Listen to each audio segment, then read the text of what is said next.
Jenderal Tonoyan, Menteri Pertahanan Armenia yang merengek minta bantuan Amerika setelah menghadapi Azerbaijan.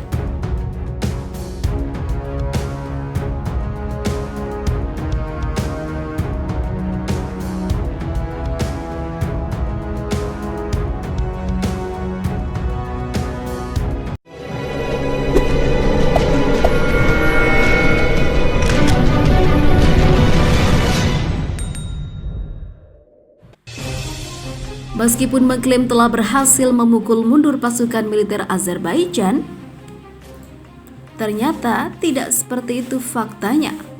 Kementerian Pertahanan Armenia tetap menyimpan kekhawatiran terkait dampak yang ditimbulkan perang. Berdasarkan perhitungan ini, Armenia meminta dukungan Amerika Serikat. Sebelumnya dilaporkan, pada Senin 28 September 2020, Armenia lewat Menteri Luar Negerinya Zohrab Mnatsakanyan secara resmi meminta dukungan Amerika. Mnatsakanyan meminta angkatan bersenjata Amerika Serikat US Armed Forces membantu pasukan Armenia dalam perlawanan terhadap armada militer Azerbaijan yang didukung Turki. Permintaan Mnatsakanyan memang belum direstui oleh Presiden Amerika Serikat Donald Trump. Memang sudah menjawab permintaan Mnatsakanyan, akan tetapi Trump saat ini belum terinfeksi COVID-19. Maksudnya, sebelumnya Donald Trump belum terinfeksi, hanya mengatakan pihaknya akan mengamati perkembangan konflik di wilayah perbatasan. Kami melihatnya dengan sangat cermat, kami memiliki banyak hubungan baik di bidang itu. Kami akan melihat apakah kami dapat menghentikannya, ujar Trump kala itu yang dikutip Viva Militer dari Sputnik News. Yang terbaru, Menteri Pertahanan Armenia mengatakan kembali menyampaikan permintaan lagi kepada Amerika Serikat dalam pertemuan langsung dengan Duta Besar Amerika Serikat untuk Armenia Lynne Tracy pada Senin 5 Oktober 2020. Tonoyan menjelaskan dampak kerusakan akibat perang yang hingga saat ini masih berlangsung. Pada pertemuan hari ini di Yerevan, Menteri Pertahanan Armenia David Tonoyan memperingatkan Duta Besar Amerika Serikat untuk Armenia Lynne Tracy bahwa jika pertempuran di sepanjang perbatasan Artsakh Azerbaijan terus berlanjut seperti saat ini, seluruh wilayah akan menderita akibat bencana. Bunyi pernyataan Kementerian Pertahanan Armenia. Setelah menyatakan hal tersebut, Tracy dikabarkan hanya menyampaikan keprihatinannya atas konflik bersenjata yang terjadi. Sementara Tonoyan memberikan tuduhan jika pihak Azerbaijan sama sekali tidak peduli dengan situasi perang yang terus mengganas. Duta Besar Tracy menurut pernyataan yang dikeluarkan oleh Kementerian Pertahanan menyatakan keprihatinannya atas masalah kemanusiaan yang belum terselesaikan selama permusuhan antara Armenia dan Azerbaijan. Bunyi pernyataan resmi Kementerian Luar Negeri Armenia. Sementara itu, pemerintah Armenia masih tak terima 2 pesawat tempurnya ditembak jatuh. Perdana Menteri Armenia Nikol Pashinyan bersikeras menuduh jet tempur F-16 Fighting Falcon Angkatan Udara Turki yang menghancurkan 2 unit pesawat terbang Sukhoi Su-25 milik Armenia. Dalam berita sebelumnya, pada Rabu 30 September 2020 dilaporkan bahwa 2 pesawat tempur Sukhoi Su-25 jatuh di sebuah wilayah pegunungan Armenia. Menurut laporan yang dikutip dari Daily Sabah, pihak Armenia meyakini jika 2 pesawat tempur miliknya jatuh lantaran diserang jet tempur F-16 militer Turki. Presiden Turki Recep Tayyip Erdogan sudah membantah tuduhan Armenia dengan keras. Meski demikian, pemerintah Armenia tetap meyakini jika insiden itu adalah ulah Turki. Perdana Menteri Armenia Nikol Pashinyan kembali membuat pernyataan setelah melihat catatan radar yang menunjukkan bahwa Turki adalah dalang di balik serangan itu. Tak cuma itu, dengan berani Pashinyan menyeret nama Amerika Serikat yang telah menjual pesawat tempurnya kepada Turki.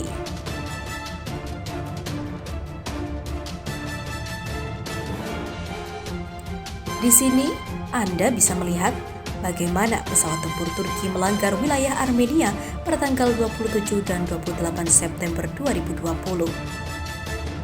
Mereka telah membombardir desa-desa di Vardenis. Tentu saja semua bukti ini kami sampaikan kepada mitra internasional kami dan sudah disajikan, ujar Pasin yang dikutip Viva Militer dari Armed Press. Masalahnya di sini adalah sebagai berikut. F-16 adalah pesawat tempur yang diproduksi oleh Amerika Serikat dan saya juga telah menarik mitra Amerika kami atas fakta tersebut.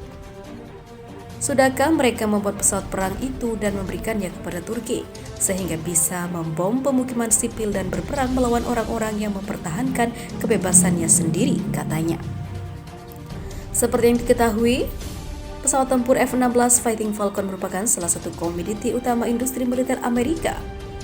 Menurut catatan yang dikutip Viva Militer dari Defense One hingga Juni 2018, tercatat ada 4.604 unit jet tempur F-16 yang diproduksi. Sementara itu dalam data yang lain dikutip Viva Militer dari Fight Global Insight, pesawat tempur F-16 adalah unit terbanyak yang digunakan oleh Angkatan Udara Turki. Total Angkatan Udara Turki memiliki 245 unit jet tempur yang diproduksi sejak 1974 oleh dua perusahaan dirgantara ternama Amerika Serikat, General Dynamics dan Lockheed Martin. Sementara itu diketahui sebelumnya, ketegangan antara angkatan bersenjata Armenia dan Azerbaijan terus meningkat. Terlebih lagi ketika Armenia pada hari Minggu pagi 4 Oktober 2020 telah meluncurkan sejumlah rudal yang menyasar 3 kota di Azerbaijan secara serentak. Parahnya lagi, rudal angkatan Armenia itu telah menargetkan pemukiman warga sipil Azerbaijan hingga menyebabkan korban berjatuhan. Kantor Kejaksaan Azerbaijan menyatakan bentrokan yang terjadi di sekitar perbatasan Nagorno-Karabakh selama 1 minggu terakhir oleh tentara Armenia telah berdampak pada 24 warga sipil Azerbaijan tewas dan 111 lainnya menderita luka-luka. Dari 27 September hingga 4 Oktober pukul 15.30 waktu setempat sebagai akibat dari pelanggaran gencatan senjata oleh pihak Armenia. 24 orang tewas dan 111 lainnya luka-luka. Kemudian 49 objek atau bangunan sipil mengalami kerusakan dan 248 rumah-rumah warga ikut rusak, kata kantor Kejaksaan Azerbaijan dikutip Viva Militer dari Sputnik News pada Senin 5 Oktober 2020. Jaksa penuntut Azerbaijan Kamran Aliyev mengatakan serangan terakhir yang dilakukan oleh Armenia pada hari Minggu pagi telah mensasar kota Ganja. Dalam serangan itu, lanjutnya, 1 orang warga kota Ganja dikabarkan tewas dan 32 orang lainnya mengalami luka-luka.